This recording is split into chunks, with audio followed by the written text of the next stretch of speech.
பசங்களை விட அப்பா அம்மாவோட இன்டெலிஜென்ட் ரொம்ப கம்மியாக இருக்குது இந்த காலத்தில். அது ஏன்னு சொல்லணும்னா டிவி தான். அதாவது நான் சின்ன பையனாக இருக்கும்போது தான் டிவி கலைஞர் டிவி கொடுத்தாங்க. அதில் நிறைய மூவிஸ் பார்ப்பேன். நான் சின்ன பையனாக இருக்கும்போது தான் டிவியே வந்தது எங்கள் வீட்டில். அதுக்கு முன்னாடி எங்கள் பேரண்ட்ஸ் வீட்டில் டிவி இல்லை. எங்கள் ஊர்லேயே எங்கள் ஊரில் தான் டிவி இருக்கும்.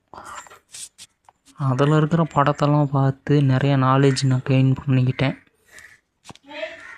இப்போ பார்த்திங்கன்னா இப்போ இருக்கிற பேரண்ட்ஸ்கிட்ட செல் இருக்குது, டிவி இருக்குது. ஸோ நான் சின்ன பையனாகும்போது இப்போ எனக்கு வயசு 25 ஆகுது. நான் சின்ன பையனாகும்போது ஒரு 10 வயசு இருக்கும். அப்போ இருக்கிற பேரண்ட்ஸ்கிட்ட டிவி இல்லை. அதனால் இப்போ இருக்கிற பேரண்ட்ஸ் பார்த்திங்கன்னா நாலேஜ் கம்மியாக இருக்காங்க.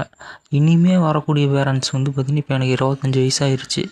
இன்னும் என் செட்டில் இருக்கிறவங்கெல்லாம் நிறைய பேர் மேரேஜ் பண்ணிக்கிட்டாங்கன்னு நினைக்கிறேன். இனிமேல் வரக்கூடிய பேரண்ட்ஸ் பார்த்திங்கன்னா அப்போலேருந்து டிவி பார்த்து வளர்ந்ததுனால ரொம்ப இன்டெலிஜென்ட்டாக இருப்பாங்க பசங்களோட. எல்லோரும் செல்லுலாம் வச்சிட்ருக்காங்க. இப்போ இனிமேல் கல்யாணம் பண்ணுறவங்க ரொம்ப இன்டெலிஜென்ட்டாக இருப்பாங்க.